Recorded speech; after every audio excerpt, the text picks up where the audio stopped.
हमारे editor in chief Anurag Chadha sir ji इस session को आगे बढ़ाएंगे। बहुत बहुत स्वागत है सर आपका। और न्यूज वन इंडिया परिवार की ओर से हमारे editor in chief Shri Anurag Chadha जी और सीईओ श्री रवि कुमार जी, सांसद चंद्रशेखर आजाद जी का स्वागत और सम्मान इस मंच पर न्यूज वन इंडिया के महाकुंभ महामंथन में। कहते भी हैं कि राजनीति में जब आप आते हैं तो निश्चित रूप से अपने समाज की आप बात करते हैं, और जब आप सर्व समाज की बात करते हैं तो आप चंद्रशेखर आजाद बन जाते हैं। और जब चंद्रशेखर आजाद बन जाते हैं तो फिर आप अपनी आजाद जबान से ही वो आक्रामक तेवर दिखाते हैं जिसमें जनता के बीच में अपनी एक अलग पहचान बनाते हैं। उस पहचान आज यहाँ पर है और उतने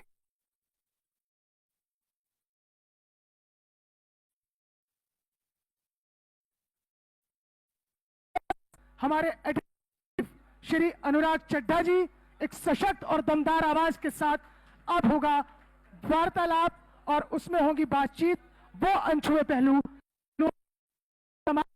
बढ़ेंगी। तो चलिए इस प्रोग्राम को आगे बढ़ाएंगे। Over to you sir. News one India के इस सेशन में आपका एक बार फिर से स्वागत है। सबसे पहले मैं चंद्रशेखर भाई का शुक्रिया अदा करना चाहूंगा कि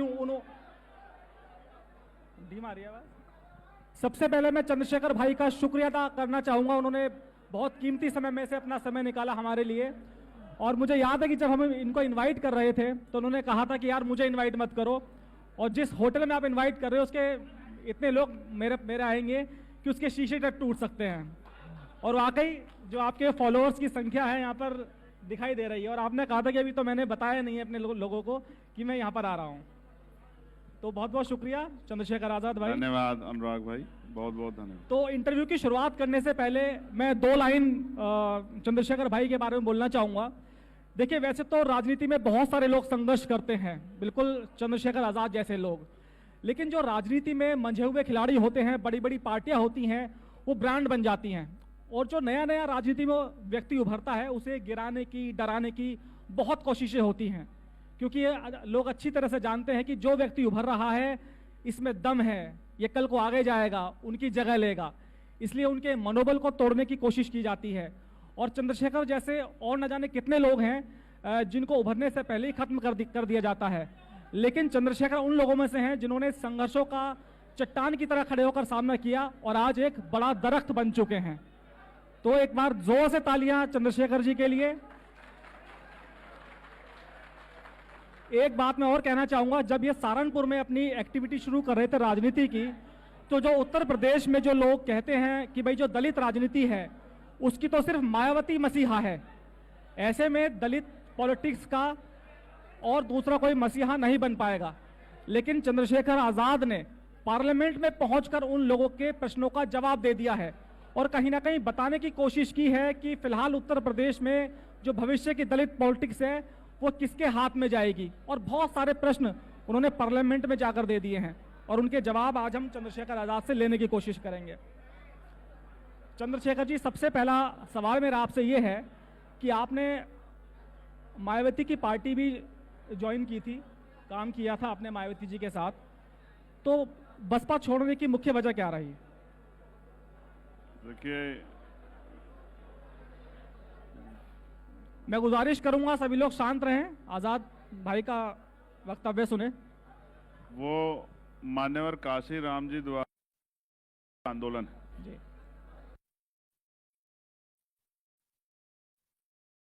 प्रयास था 2000 कि वो ही आंदोलन आगे बढ़े। जब हम बाबा साहब को और अपने नेता काशी राम जी को याद करते हैं, आपने अपनी आखिरी पार्टी आरपीआई बनाई थी, लेकिन आरपीआई में उनको उस तरह से संघर्ष करने का मौका नहीं मिला, क्योंकि जिस समय जो आरपीआई के लेफ्टिनेंट थे, आरपीआई के जो लीडर थे, उन्होंने काशीराम साहब को नकार दिया। हमने बहुत प्रयास किए, लेकिन अब जो मान्यवर काशीराम साहब के मूवमेंट के हमारे बड़े नेता हैं, उन्होंने कहा कि हम आपके बिना कामयाब हो सकते हैं। तो फिर भीम आर्मी आजाद समाज पार्टी के नेताओं ने, हमारे परिवार ने तय किया कि जब हम सड़कों पे लड़ाई लड़ रहे हैं, जब हम जेल जाते हैं, मुसीबतें झेलते हैं, जब हम सर परेशानी का सामना करते हैं और हम समाज के लिए, लोग तनख्वाह पे काम करते हैं, सरकारी प्राइवेट, हम बिना तनख्वाह के काम करते हैं, तो इस काम को हम अपने हाथों में क्यों ना लें?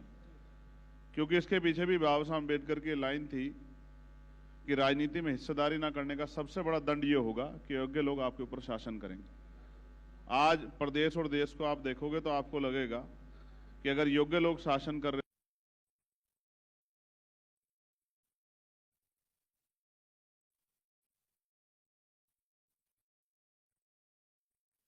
उम्मीद है कि ये फूले साहू अम्बेडकर और मान्यवर काशीराम साहब का अधूरा सपना जो है वो आने वाले समय में पूरा करेगा। आपने मायावती जी से भी कुछ रिश्ता जोड़ने की कोशिश की। आपने कहा मेरी वो रिश्तेदार है, लेकिन उन्होंने सार्वजनिक मंचों से कह दिया कि मेरा कोई भतीजा नहीं है। तो क्या मायावती जी को लग गया था कि जो व्यक्ति एक दलित पॉलिटिक्स के रूप में उभर रहा है वो एक दिन दरख्त बन जाएगा, इसलिए उसे दरख्त बनने से पहले ही खत्म कर दो?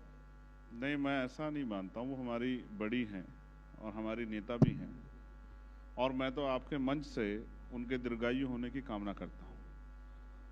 वो स्वस्थ रहें और उनका आशीर्वाद हम पे बना रहे। हम हिस्ट्री जब पढ़ते हैं, अभी पार्लियामेंट में भी चर्चा हुई, एकलव्य के किस्से पे चर्चा हुई। एकलव्य द्रोणाचार्य के पास गए कि मैं आपका शिष्य बनना चाहता हूँ, और द्रोणाचार्य जी ने कहा कि मैं तुम्हें शिष्य नहीं बनाना चाहता। तो एकलव्य ने अपना काम नहीं छोड़ा। एकलव्य ने द्रोणाचार्य जी की मूर्ति बना के उसके सामने ही अपनी तैयारी शुरू कर दी, और एक समय आया कि वो एक ऐसे धनुधर बने जिनका कोई तोड़ नहीं था। तो मैंने भी, उन्होंने भले ही मुझे नकार दिया, लेकिन मैंने हमेशा उनको अपनी बड़ी माना, और मैंने उन्हीं की मूर्ति अपने मन में लगा के, मान्यवर काशीराम साहब की मूर्ति अपने मन में लगा के, और जो काम, आप ये समझिए कि उन्होंने बहुत काम किया, हम नकार नहीं सकते। आज हम आगरा में बैठे हैं।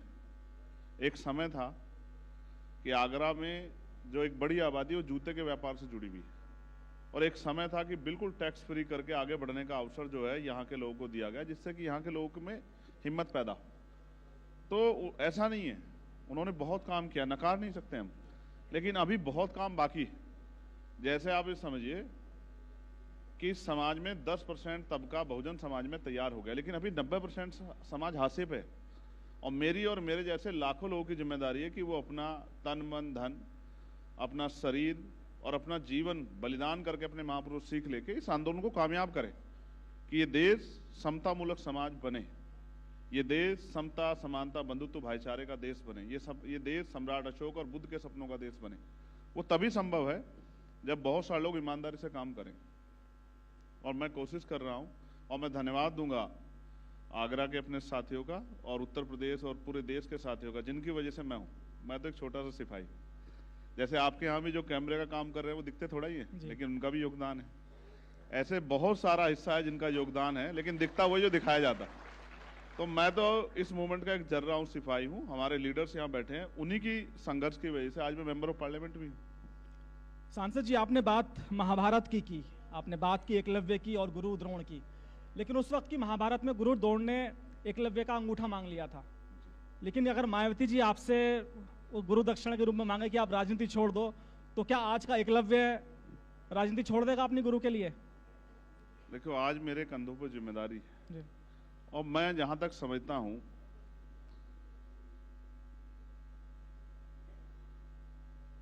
बहन जी समाज का भला चाहती है। मुझे नहीं लगता कि वो मेरा अंगूठा मांगेंगे। हो सकता है क्योंकि समय बदल गया है। आने वाले समय में उनका हाथ, जरूरी नहीं कि हमेशा गुरु शिष्य का अंगूठा ही मांगे। हो सकता है गुरु शिष्य की परीक्षा ही ले रहा हो, तो एक समय आ जाए कि गुरु कहे कि चलो अब तुम आगे बढ़ो, मैं तुम्हारे सर पे अपना हाथ रखता हूं, तो अब आगे बढ़ो। तो सोचो अगर ऐसा हो गया तो फिर भारत की राजनीति में क्या होगा। तो फिर आप समझो कि ऐसा होगा। मैं आज चैलेंज करके कह रहा हूं आपसे, और मैं बहुत हल्की बातें नहीं करता हूं, मैं आज चैलेंज करके कह रहा हूं, जिस दिन उन्होंने, मैंने हमेशा प्रयास किया, जिस दिन उन्होंने सिर्फ ये कह दिया कि ये मेरा खून है, मेरी औलाद है, इसके साथ खड़े हो जाओ, तो इस देश में कमजोर वर्गों की बच्चों की तरफ, उनके अधिकारों की तरफ कुछ आंख नहीं उठा के देख पाएगा। मेरी बात को आप याद रखें। लेकिन आजाद भाई आपने बहुत अच्छी बात कही,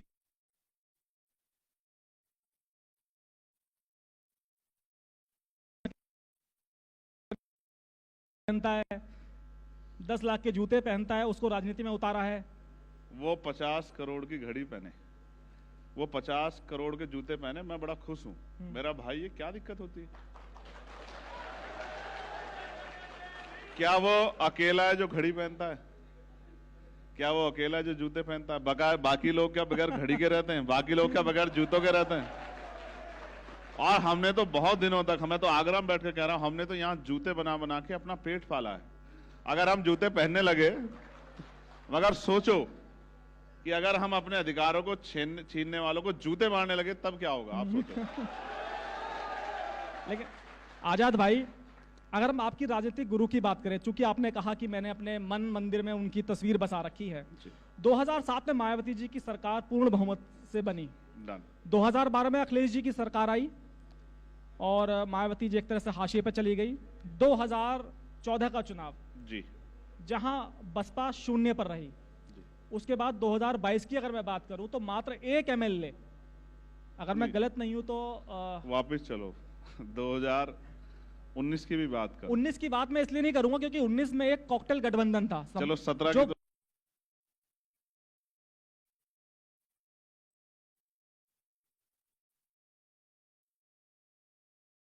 जी की पार्टी का भी था, इसमें भी कोई दो राय नहीं, मैं इससे सहमत हूं। 2014 में 0, 22 में 1। हाँ, क्या ऐसा सोचा था कि आपने आपके राजनीतिक गुरु की ऐसी हालत होगी कभी? हाँ, मैं इस बात को लेकर चिंता में हूं, क्योंकि मेरी बीएसपी से कोई लड़ाई नहीं। देखो, मैं आपको एक चीज और बताता हूं, ये जो आंदोलन है, ये कभी किसी परिवार ने नहीं चलाया। इसको चलाने के लिए इसको समझना जरूरी है और इसके साथ उस तरह से जुड़ना जरूरी है। जैसे ये आंदोलन फूले साहब ने चलाया, वो महाराष्ट्र के थे। फिर ये आंदोलन उनके बाद बाबा साहब ने चलाया, वो मध्य प्रदेश के थे। फिर ये आंदोलन उनके बाद बेहतरीन तरीके से मान्यवर काशीराम साहब ने चलाया, वो पंजाब के थे। ना परिवार का रिश्ता है, ना रिश्तेदारी है, ना प्रदेश का है, ना जिले का है। फिर वो आगे बढ़ाया बेंजी ने, वो उत्तर प्रदेश की थी। तो मैं इसलिए आपसे कह रहा हूं कि दुख तो हुआ, क्योंकि एक जो वृक्ष समाज ने सींच के खड़ा किया था, इतना मजबूत वृक्ष। एक समय था कि मान्यवर काशीराम साहब तय करने लगे थे कि बिहार की कुर्सी पे कौन बैठेगा, कर्नाटक की कुर्सी पे कौन बैठेगा, हरियाणा की कुर्सी पे कौन बैठेगा, पंजाब की कुर्सी पे कौन बैठेगा। तो एक ऐसा कद, पहले रानी का बेटा राजा बनता था। बाबा साहब के सिद्धांत को मान के मान्यवर काशीराम साहब ने कहा कि तमन्ना अगर सच्ची हो तो रास्ते हजार होते हैं, तमन्ना अगर झूठी तो बहाने हजार होते हैं। तो उन्होंने सच्ची में इतना बढ़ाओ कि लोग, कुछ लोग हमारे यहाँ मौसम वैज्ञानिक है, लेकिन वो सरकारें गिराई भी और सरकारें बनाई भी, और उन्होंने जो त्याग किया, जैसे पदों को ठोकर मार दी। तो मैं ये समझता हूं कि तकलीफ तो थी, लेकिन क्या तकलीफ होने पे, बीमारी हो जाने पे या जख्म हो जाने पे क्या सिर्फ रोते रहना उपाय है, या उस जख्म का अच्छा इलाज करना उपाय है? मैं तो ये समझता हूं कोई चीज सदैव नहीं रहती, और ये विचार, इसमें व्यक्ति विशेष नहीं है, विचार विशेष है। जो विचार के साथ खड़ा है, समाज उसी के साथ खड़ा हो जाता है। मैंने माँ के पेट से नहीं सीखा, मैंने संघर्ष से सीखा। मैंने 16-16 महीने जेल काटी, मैंने एक बार में 250-250 लाठियां खाई, मेरी रीढ़ की हड्डी में गैप है, मेरे दांत तोड़ दिए गए, मैं चल नहीं पाता सही तरह से, मैं कुछ भी, बहुत सारी चीजें हैं जिनको मैं जिक्र नहीं करना चाहता, लेकिन ये भी एक कड़वा सच है कि मैंने गोली भी खाई है। आपकी गोली की बात से याद है, जगदेव जी का एक नारा है गोली और जेल को लेकर और राज को लेकर, वो जरा आप सुनाइए। तो मैंने गोली खाई, और गोली खा के फिर समाज को लगा कि ये आदमी जिसने अपना सब कुछ हमारे लिए निछावर कर दिया, इसकी जान पे बनाइए, अब हमने इसकी बहुत परीक्षा ले ली, अब हमें इसका साथ देना है। जब उन्होंने साथ दिया तो बड़ी बड़ी राष्ट्रीय पार्टी, उनके गठबंधनों को छोड़ के हम लोग मेंबर ऑफ पार्लियामेंट बन गए नगीना से। तो रही बात बाबू जगदेव प्रसाद की, तो उन्होंने कहा कि पहली पीढ़ी गोली खाएगी, दूसरी पीढ़ी जेल जाएगी और तीसरी पीढ़ी राज करेगी। अब यहाँ तो जेल भी चले गए इसी पीढ़ी में, और गोली भी खा ली। अब ये सोचते हैं कि और संघर्ष करें, और पिछले जो दिनों में दिल्ली में घटा है, उसके बाद तो आप भरोसा करो, जिस दिन से गृह मंत्री जी ने वो बयान दिया है,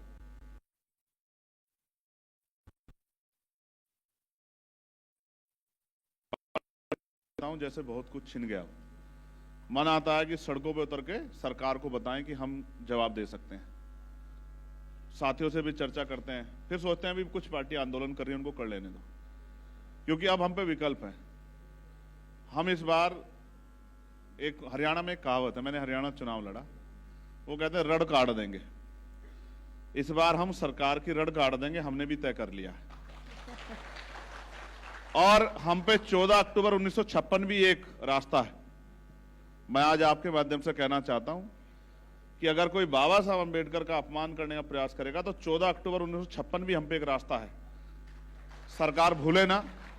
और उसके अलावा हम पे संकल्पित रास्ता। मैंने कल ही अपने एक बड़े नेता से कहा कि एक दिन के आंदोलन से क्या होगा, ये तो आपने बहुत कर लिया, अगर हिम्मत है तो चलो जंतर मंतर पे अनिश्चितकालीन आंदोलन करते हैं, क्या तो सरकार झुकेगी या फिर हम खत्म हो जाएंगे, तय करो अगर लड़ना है। क्योंकि हम रोज लड़ रहे हैं, कभी लड़ते हैं रेप हो गया, कभी हत्या हो गई, कभी घोड़ी रोक दी, कभी किसी चीज पे थक गए। परमानेंट सोल्यूशन ढूंढ रहे, जैसे बाबा साहब ने कहा political power is the master की, ये भी एक सोल्यूशन है। इसकी तरफ भी मेरा लोगों को आगे बढ़ाने का ध्यान है कि भाई पॉलिटिकल पावर हासिल कर लो तो कोई भी आपको ना लाठी मार पाएगा, ना आपका अपमान कर पाएगा, ना आपके अधिकार छीन पाएगा, बल्कि आपकी कलम में ताकत होगी, जिसे चाहे रोजगार दे देना और जिसे चाहे पैरों पे खड़ा कर देना, जिसकी चाहे जिंदगी बदल देना। मैं गांव में जाता हूं, सड़कें नहीं, पीने के पानी की व्यवस्था नहीं है। प्रधानमंत्री की योजना जल नल योजना अच्छी योजना है, लेकिन अभी तक पटरी नहीं चढ़ी है, गांव खुदे पड़े। तो ये भी एक रास्ता है जो मैंने आपको कहा कि सत्ता में आके भी हम लोग इस काम को कर सकते हैं।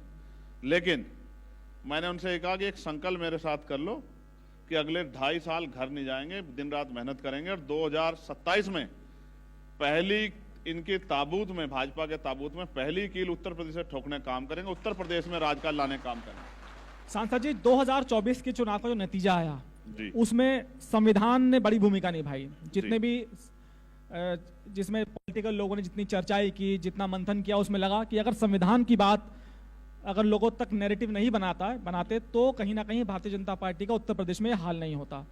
अब आपने बाबा साहेब का जो अपमान है उसको पुरजोर तरीके से उठाया। अमित शाह जी को एक तरह से आपने धमकाया भी है कि समाज ये अपमान भूलेगा नहीं, आप देखते रहिए आगे क्या होगा।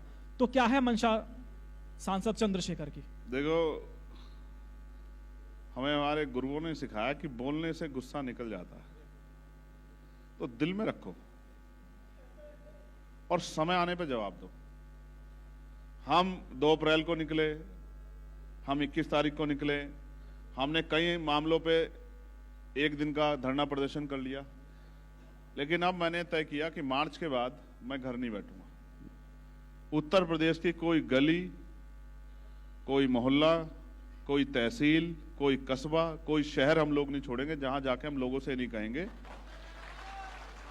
कि अगर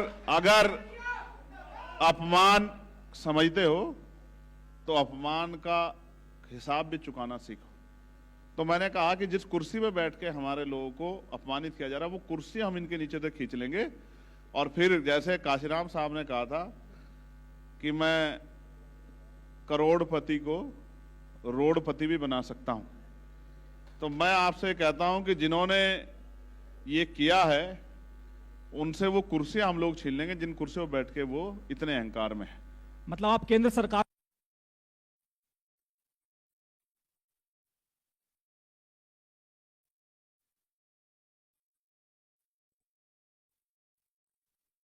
समझो मेरी बात को, मैं भूलने नहीं दूंगा। हमारे लोग भूल जाते हैं, ये भावनात्मक लोग हैं, ये भूल जाते हैं, इनको भूलने नहीं देना है। जिस दिन इन्होंने भूलना बंद कर दिया ना, मैं आपको लिख के देता हूं, इन पे जुल्म होना बंद हो जाएगा। हमारे एक बड़े नेता 90 साल के मुझे मिले अभी बीकानपुर में, एक घटना हुई थी उसमें, तो उन्होंने मुझसे कहा कि याद रखो, जिस दिन आप करो मरो पे उतर आए उस दिन आपकी हत्या होनी बंद हो जाएगी। और मैंने उस बात को बहुत सोचा जाके, मैं वकील हूं, हर चीज को तर्क की कसौटी पे ले जाता हूं, तो मैंने सोचा उन्होंने क्यों कहा। उन्होंने कहा कि हम संविधान, पुलिस, इंटेलिजेंस, LIU, IB और फोर्स, अर्धसैनिक बल, आर्मी, सबके होते मर रहे हैं। तो अब हमें ये सोचना है कि अगर जीना है तो मरना आना पड़ेगा। और जिस दिन, मैं फिर कहता हूं अपने लोगों को, एक बार जीने की ठान लो और जीना भी वो सम्मान का। चंद्रशेखर जी, मैं केवल इसीलिए कह रहा था कि जो हमारे लोगों की मेमोरी होती है बहुत शॉर्ट टर्म मेमोरी होती है। जैसे कोरोना आया, कोरोना में लाखों लोगों की जान गई, उसके बाद लगा कि जब भी चुनाव होगा बीजेपी बहुत बुरी तरह से चुनाव हारेगी। दूसरा मैं नैरेटिव आप बताना चाहूंगा राम मंदिर के बारे में। जब राम मंदिर बना यहाँ पर, उसका उद्घाटन प्रधानमंत्री जी ने किया, तो एक लहर चल गई कि भाई अब तो बीजेपी ने राम मंदिर का नैरेटिव सेट कर दिया है और यहाँ पर बीजेपी सुनामी ला देगी राजनीति में, लेकिन ऐसा हुआ नहीं। तो लोगों के बीच में जो मुद्दा है ये लंबे समय तक कैसे जिंदा रखेंगे, क्योंकि मुद्दे आते हैं चले जाते हैं। देखिए, उसी के लिए माननीय काशीराम साहब ने कैडर तैयार किया और मुझे खुशी है कि आज उत्तर प्रदेश में हम पे इतना अच्छा नेतृत्व है कि वो इस कैडर के काम को मिशन 78 के जरिए तेजी से आगे बढ़ा रहा है। फिर आपने जब कहा कि कोरोना काल वो इतना तकलीफदेह था, और अभी झांसी की घटना आपने देखी, इस बार भी कितने लोगों की जान गई, अभी जयपुर में एक घटना घटी।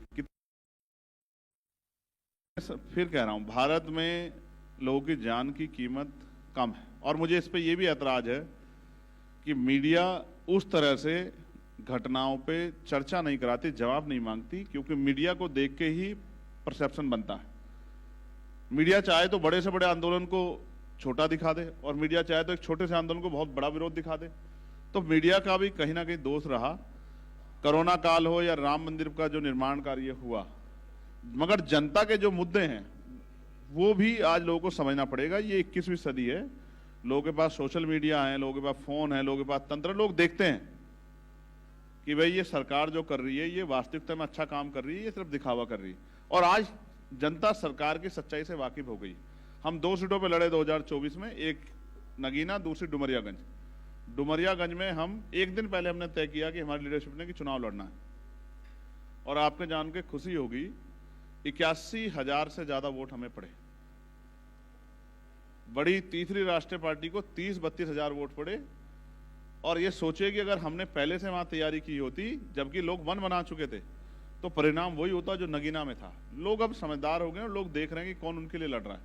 होमगार्ड का मामला हो, पुलिस का मामला हो रिफॉर्म का, या आशा आंगनबाड़ी का मामला हो, चाहे ग्राम चौकीदार का मामला हो, भोजन माता का मामला हो, कोई ऐसा व्यक्ति नहीं जिसकी आवाज हमने पार्लियामेंट में नहीं उठाई।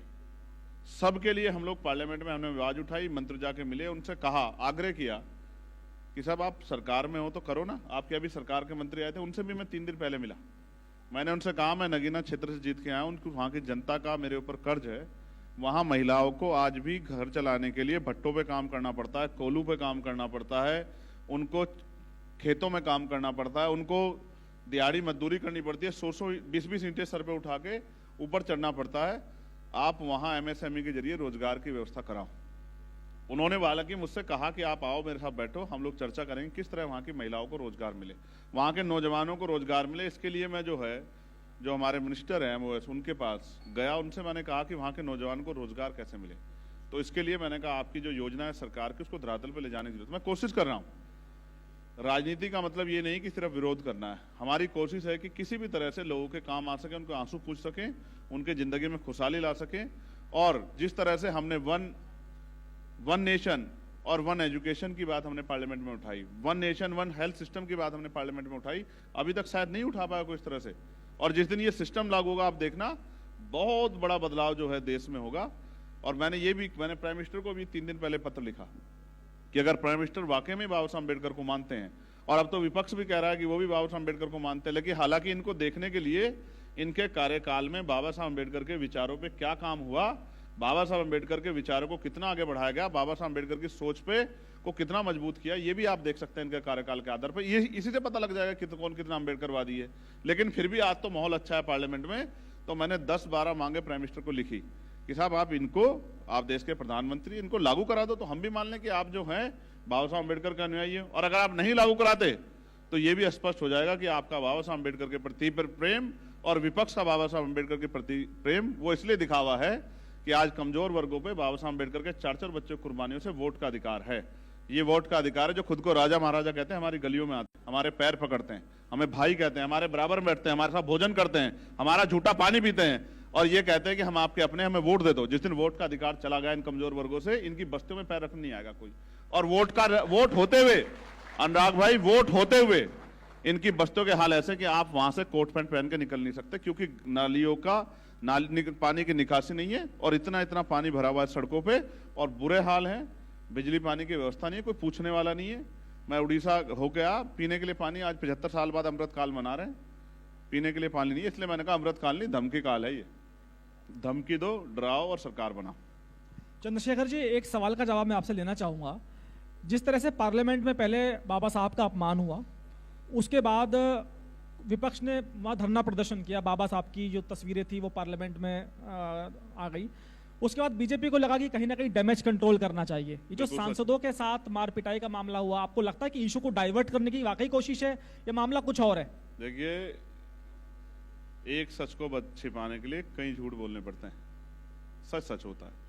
तो कई तरह के प्रयास किए गए, हालांकि विपक्ष के साथी उनके जाल में फंस गए, इसलिए पूरा मामला डाइवर्ट करने की कोशिश की। लेकिन मैं आपको ये भी बता दूं कि वो जो विपक्ष वहां विरोध कर रहा है, ये विरोध उनका नहीं है। ये विरोध और ये जो अपमान देश में रहने वाले करोड़ों शोषितों, वंचितों, महिलाओं, आपके यहाँ भी बहुत सारी एंकर हैं, बहुत सारी बहनें काम कर रही हैं। आज अगर इस देश में इंदिरा गांधी जी भी प्राइम मिनिस्टर बनी तो ये बाबा साहब अम्बेडकर के संविधान की देन है। अगर हमारे यहाँ उत्तर प्रदेश में हमारी नेता बहन जी 4-4 बार चीफ मिनिस्टर बनी महिला होने के बाद, तो ये बाबा साहब अम्बेडकर के संविधान की देन है। और अगर देश में जो खुद को चाय बेचने वाला कहते हैं और वो खुद कहते हैं कि मैं पिछड़े वर्ग से आता हूं, अगर पहले तो रानी का बेटा राजा बनता था, अगर वो भी प्राइम मिनिस्टर बने या आदिवासी मुख्यमंत्री महिला जो है वो राष्ट्रपति बनी, ये बाबा साहब अम्बेडकर के संविधान की देन है। और मैं बैठा हूं बाबा साहब अम्बेडकर के संविधान की देन, एक प्राइमरी स्कूल का हेडमास्टर का बेटा जो मेंबर ऑफ पार्लियामेंट है और देश की सरकार से अपने सवाल पूछता है पार्लियामेंट में खड़े होकर। ये इस देश के संविधान ने दिया, जिसने हजारों साल की व्यवस्था को इतनी बड़ी चोट दी और समता समानता का के जो है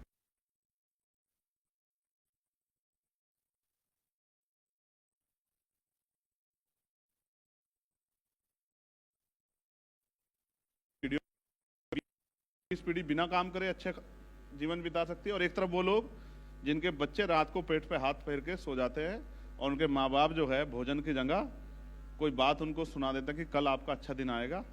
इस तरह की व्यवस्था भी आज भारत में है। चंद्रशेखर जी, एक सवाल फिर दोबारा से मैं मायावती जी से रिलेटेड आपसे पूछना चाहूंगा।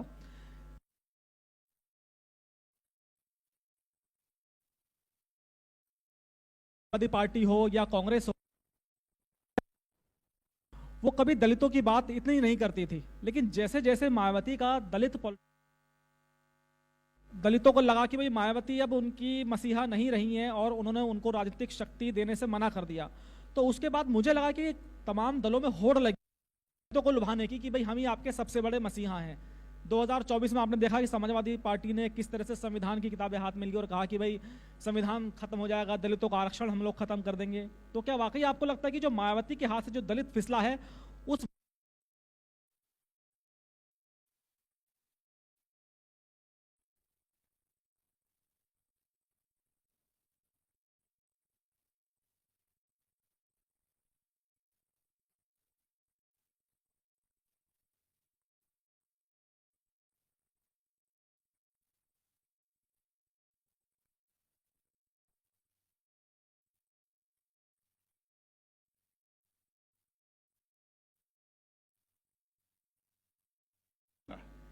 और एक मजबूत आंदोलन भीम आर्मी के रूप में 2014 से शुरू हुआ।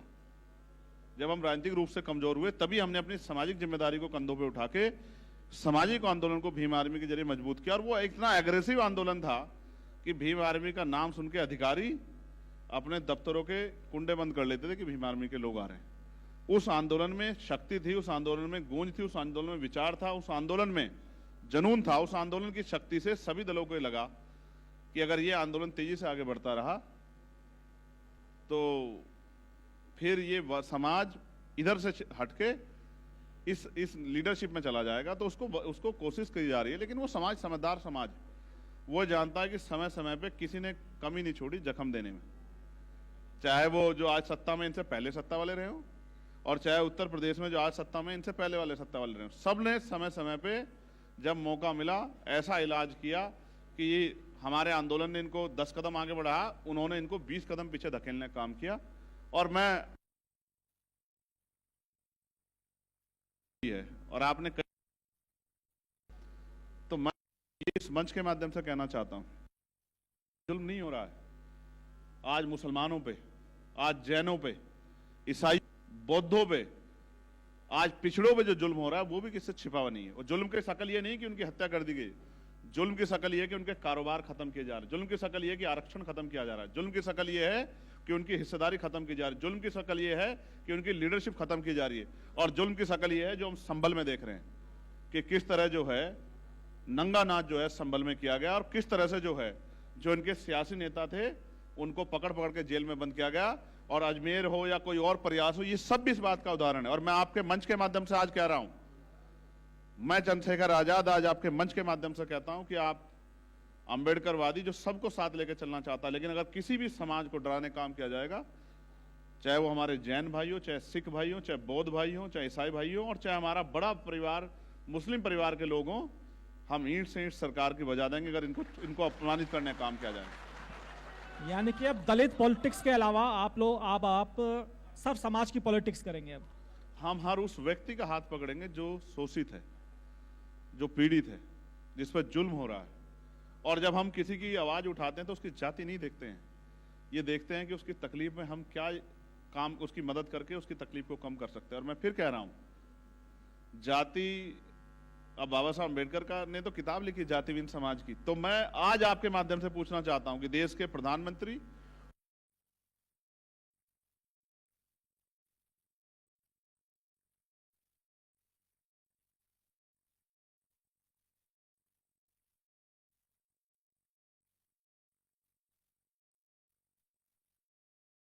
कि इस देश से जातियां खत्म कर दी समर्थन करती हैं, तो आप समझ लेना, मैं अपने समाज को भी कहना चाहता हूं, बहुजन समाज को, तो आप समझ लेना कि वो आपकी हितैषी हैं।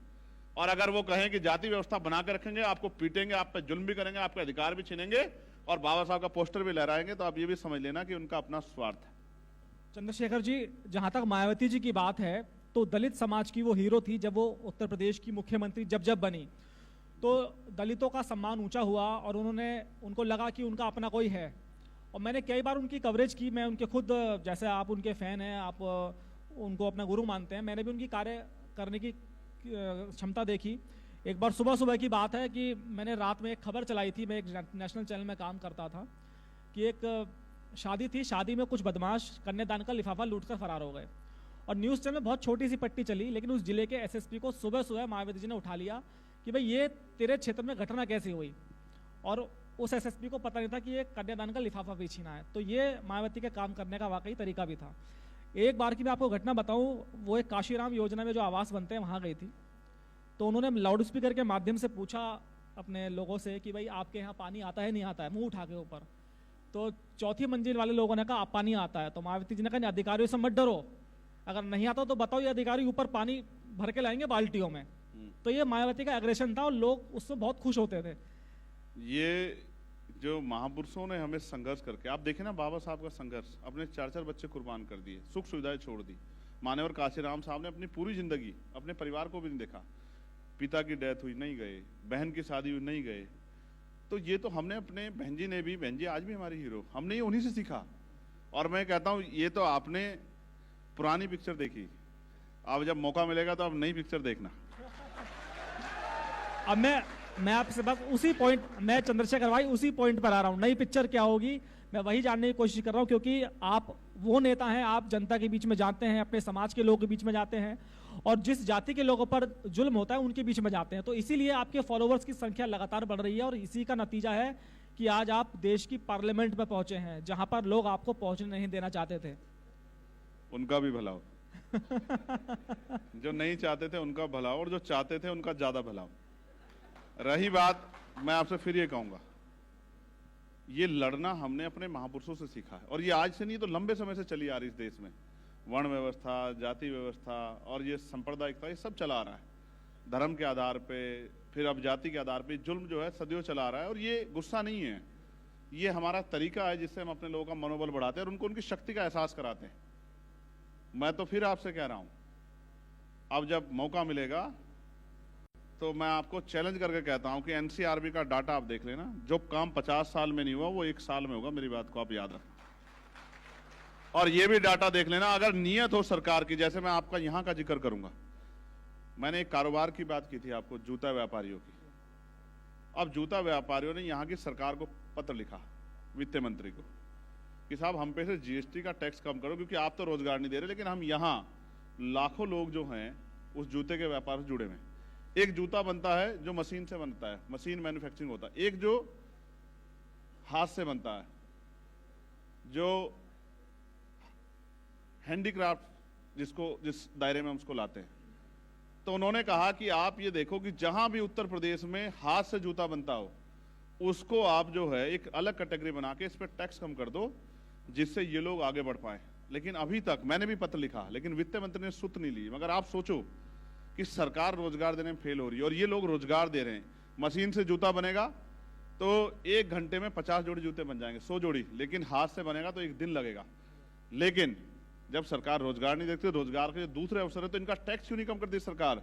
और मैं इनसे भी कह रहा हूं, सरकार कम करे ना करें, जब हमें मौका मिलेगा तो टैक्स नहीं कम करेंगे, सब्सिडी भी देंगे आप लोगों को, आप चिंता मत करो। चंद्रशेखर जी, एक सवाल मेरा फिर मायावती से जुड़ा है। मायावती जी के बारे में कहा जाता है कि वो, उनकी पार्टी गरीबों की पार्टी है, लेकिन पैसा बहुत है, ये सब जानते हैं। खैर, मैं इसमें कोई कमेंट नहीं करूंगा।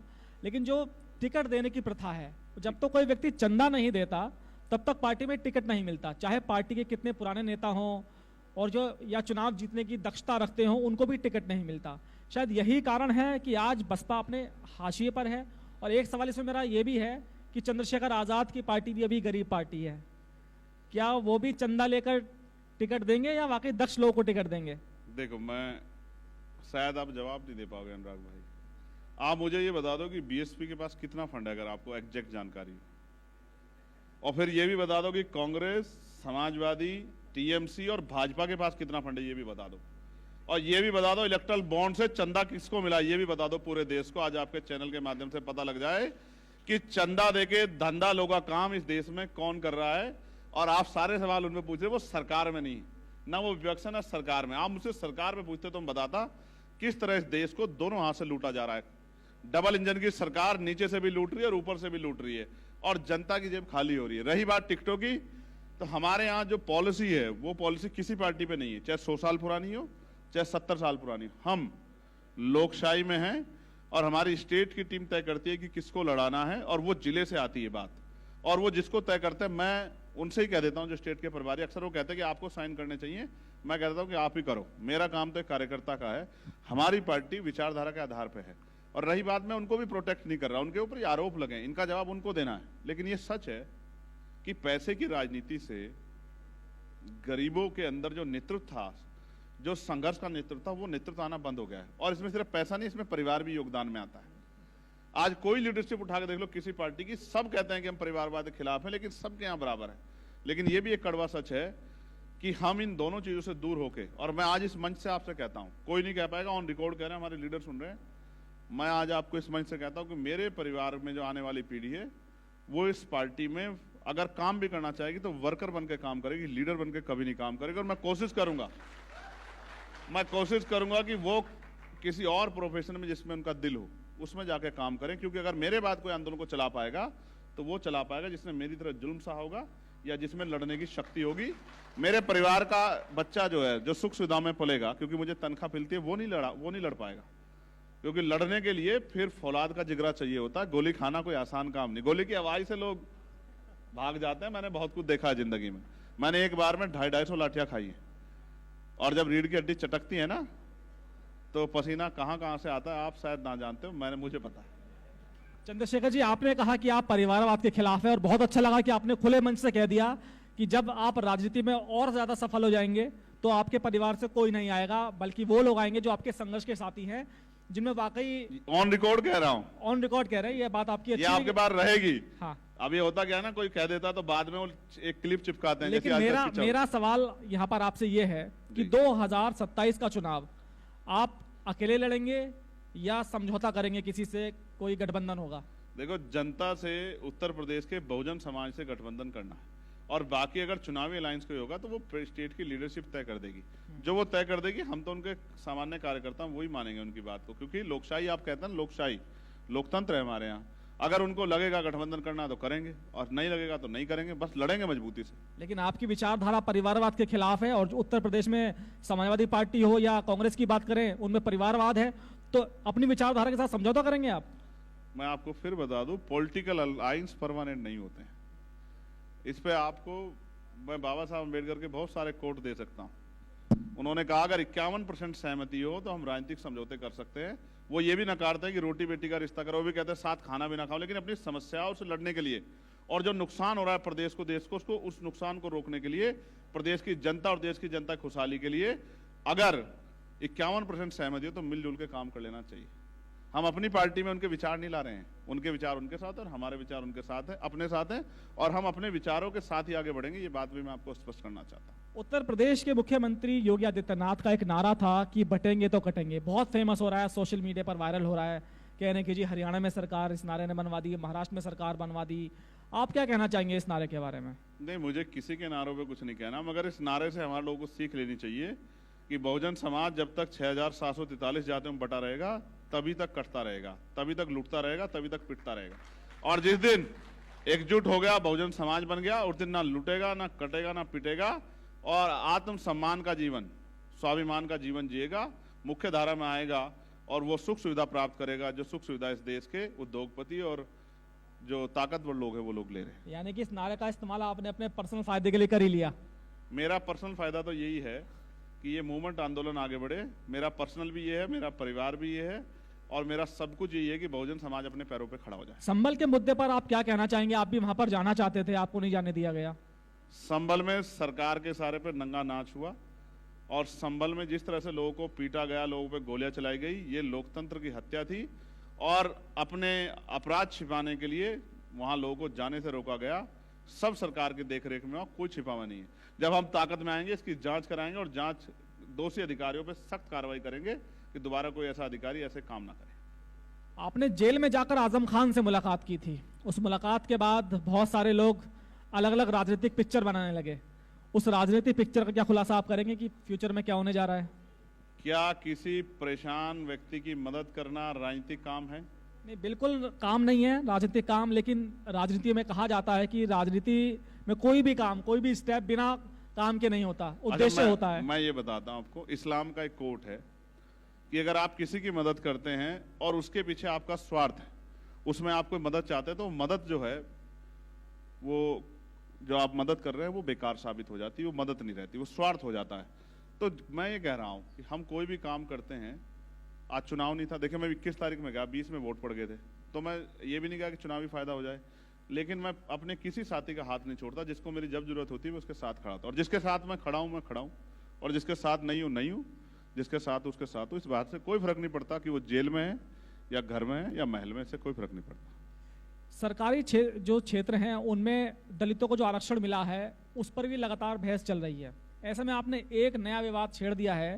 प्रधानमंत्री जी को शायद आपने पत्र लिखा है कि जो प्राइवेट क्षेत्र है उसमें भी रिजर्वेशन होना चाहिए। क्या आपको लगता है कि प्राइवेट क्षेत्र इसके लिए तैयार होगा? प्राइवेट क्षेत्र कौन होता तैयार नहीं होना? तो सरकार की ताकत है। जब सरकार लेटरल एंट्री कर सकती है, जब सरकार निजीकरण कर सकती है, तो निजी क्षेत्र कैसे बने आप ये समझिए ना। उनको जैसे एक कंपनी लगती है तो उसको 1000 बीघे जमीन 1 रुपए की लीज पे दी जाती है 100 साल के लिए। वही जमीन अगर किसान को दी जाएगी तो हजारों रुपए लिए जाएंगे, लाखों रुपए लिए जाएंगे। फिर उनका कितना टैक्स छोड़ा जाता है, टैक्स फ्री किया जाता है, फिर उनको तमाम तरह की सुविधा दी जाती है, फिर उनको जो है लोन दिया जाता है। वो सब जनता का पैसा हो। जब जनता का पैसा आप किसी सेक्टर में लगा रहे हो तो जनता के तो सेक्टर हुआ, और जनता के सेक्टर में अगर आप 85% कमजोर वर्गों को मुख्य धारा में लाने काम कर रहे हैं, उनको हिस्सेदार देने काम कर रहे हैं, तो फिर इसमें क्या बुराई है? आप ये बताओ, अभी ईडब्ल्यूएस लागू हुआ, क्या संविधान में इसका प्रोविजन है? संविधान में आरक्षण का जो आधार है वो सामाजिक पिछड़ापन और शैक्षिक पिछड़ापन और हिस्सेदारी, ये उसका आधार है। लेकिन आपने तो आर्थिक आधार पर कर दिया। तो मैं आपसे इसलिए कह रहा हूं कि अगर आप ये बात कहते हो तो मैं ये मान लेता हूं कि जो ईडब्ल्यूएस है उसके जरिए अयोग्य लोग कुर्सियों पर बैठ रहे हैं। अगर आप इस बात से सहमत हैं तो मैं कहूंगा कि प्राइवेट सेक्टर को तैयार नहीं होना चाहिए, और अगर ईडब्ल्यूएस के जरिए योग्य व्यक्ति जा रहे हैं, जो काबिल हैं वो जा रहे हैं, तो फिर निजी क्षेत्रों में भी आरक्षण, और मैं कहता हूं जब हम पे मौका मिलेगा हम इसको लागू कराएंगे। हम नहीं जानते कोई क्या सोचता, हम इसको लागू कराएंगे, हमें नहीं फर्क पड़ता। चंद्रशेखर जी, आपकी पार्टी ने हरियाणा में भी चुनाव लड़ा था जी।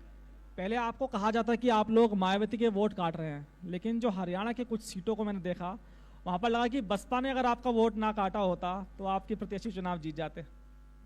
बसपा भी हमारा ही परिवार है, छोड़िए। और ठीक है, जो लोग उधर थे अब वो भी इधर आ जाएंगे कुछ दिनों बाद, सब ठीक हो जाएगा फिर। देखिए, आप मेरी बात को जानिए। इस समाज, जिस समाज को आप बार बार कह रहे हैं ना, जिक्र कर रहे हैं जिसका, मैं टारगेट कर रहा नहीं कहूंगा, ये समाज बड़ा स्वाभिमानी समाज है। अगर मैं इनको एक कॉल दे दूं ना, आज कह रहा हूं आपसे बैठ के कि कल सड़कों पे आना है, तो सरकारें घुटने पर आ जाएंगी। मेरी बात को आप याद रखना, मैंने इनको रोक रखा है, ये बहाव है। इनको एक बार 2 अप्रैल को मैंने कहा था कि जाओ जाके दिखाओ शक्ति अपनी, तो 3 दिन में सरकार घुटनों पे आ गई थी और पूरी कैबिनेट ने जो है SC/ST एक्ट पे जो है दोबारा से उसको ताकतवर बनाया था। मैं इनको रोक के बैठा हूं कि मान जाओ, अभी समय आने पे तुम्हारी ताकत का यूज किया जाएगा, रुक जाओ। चंद्रशेखर जी, जब भारतीय जनता पार्टी कहीं चुनाव हारती है या कहीं चुनावी मंथन की बात होती है या कांग्रेस की बात, तो उनके इंटरनल लोगों से मेरी बात होती है, वो कहते हैं कि भाई हम लोग अलग अलग इलाकों में दलित पॉलिटिक्स इस्टेब्लिश नहीं कर पाए हैं। दलितों के नेता तो बहुत हैं लेकिन स्टेबिलिटी वो नहीं कर पाए हैं। उत्तर प्रदेश में मायावती जी की कमी के बाद एक दलित नेता की जगह खाली है, तो क्या माना जाए इस मंच से आप कहेंगे कि उत्तर प्रदेश में वो कमी पूरी हो गई है चंद्रशेखर आजाद के रूप में? नहीं, आपका सवाल आपको दोबारा कहना पड़ेगा, ये बड़ा कंफ्यूजिंग सवाल है। सवाल मेरा ये था चंद्रशेखर जी कि मैं पश्चिमी यूपी की बात करता हूँ। ठीक है। पश्चिमी यूपी में जब भारतीय जनता पार्टी चुनाव हारी, तो जो उनके नेताओं से मेरी बात हुई तो उन्होंने कहा कि भाई हम लोग भाजपा में दलित लीडरशिप डेवलप नहीं कर पाए हैं। नेता तो बहुत हैं लेकिन इस्टेब्लिश नहीं कर पाए हैं हम लोग। उसके बाद मायावती जी की पार्टी की मैं बात करूं तो मायावती जी जब से कमजोर हुई हैं पॉलिटिक्स में, तो एक दलित नेता की जगह खाली है। तो क्या माना जाए कि चंद्रशेखर आजाद ने वो कमी पूरी कर ली है? अब उत्तर प्रदेश, मेरे माथे पे लिख दो कि मैं दलित नेता हूं, क्योंकि जब तक आप मेरे माथे पे दलित नेता नहीं लिखोगे तब तक मुझे लगता है कि मीडिया के लोगों को सुकून नहीं पड़ेगा। मुझे बताओ कि मैं कमजोरों का नेता, बहुजनों का नेता कैसे बन सकता हूं? मैं वही काम करने लगूंगा, ये बता दो पहले आप मुझे। ये बताओ कि मैं दलित समाज में पैदा हूं, इसीलिए आप मुझे दलित नेता बार बार कह रहे हैं कि आप मुझे सिर्फ ये बताओ। फिर आप योगी जी कहो कि वो ठाकुर नेता है, फिर आप मोदी जी को कहो कि वो अपनी जाति के नेता, फिर अमित शाह जी को अपनी जाति के नेता, फिर राहुल गांधी जी को अपनी जाति के नेता। क्यों इस काम को करना चाहते हैं आप लोग? चंद्रशेखर जी, मैं कोई टारगेट नहीं कर रहा हूं। दरअसल राजनीति बिना जाति की नहीं होती, ये आप भी जानते हैं। राजनीति में मैं तो जाति विहीन समाज की बात कर रहा हूं। जाति का शब्द ही नहीं है, और वाकई ऐसा होना चाहिए, जाति विहीन समाज होना चाहिए। चलिए चंद्रशेखर जी, इस सेशन के अंत में मैं आपसे कुंभ के बारे में कुछ सवाल पूछना चाहूंगा। किसके बारे में? कुंभ के बारे में, जो कुंभ महामंथन हो रहा है हमारा। तो कुंभ को लेकर आपको क्या लगता है कि एक सोशल कॉज है बड़ा, क्योंकि वहां पर ना हिंदू, ना कोई दलित है, ना कोई बड़ा है? नहीं, बताओ, सोशल कॉज है तो वहां से बहुत सारे लोगों की एंट्री बैन क्यों कर दी आपने? अगर सोशल कॉज, अगर वो सोशल कॉज है तो आपने ये जो सरकारी पैसा आप वहां लगा रहे हैं, आपने इतने लोगों की एंट्री क्यों बंद की है? फिर सबकी एंट्री होनी चाहिए कि वहां व्यापार कौन करेगा, वहां दुकान कौन लगाएगा, आपने बंद किया है ना। तो ये सोशल कॉज नहीं है, ये सरकारी कॉज है। और मेरा बस चलता में ये सारा पैसा शेड्यूल कास्ट, बैकवर्ड के बच्चों की फीस में, उनके स्कॉलरशिप में लगा देता कि उनके बच्चे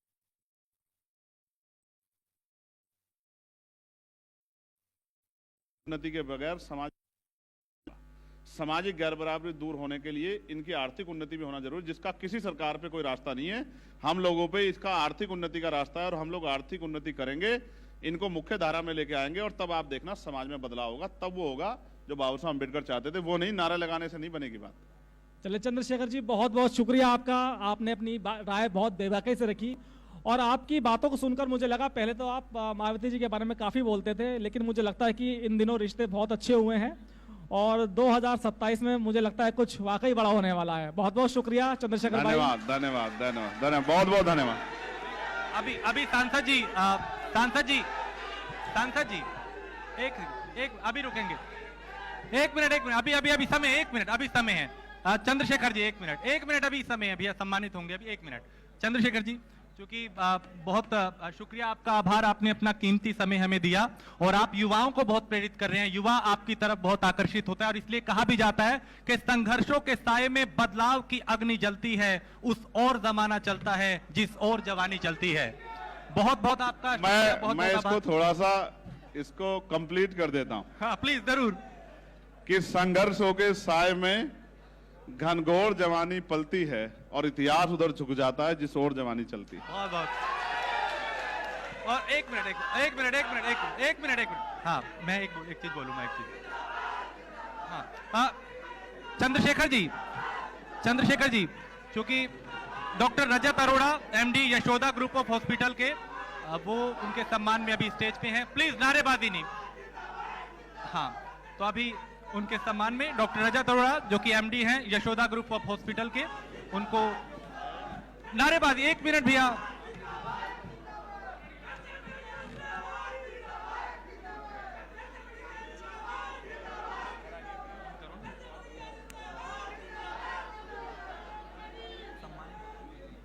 चलिए, तो लगातार ये सम्मानित करने का सिलसिला भी जारी है और बहुत बहुत शुक्रिया चंद्रशेखर आजाद, आजाद ख्याल वाले चंद्रशेखर आजाद। चलिए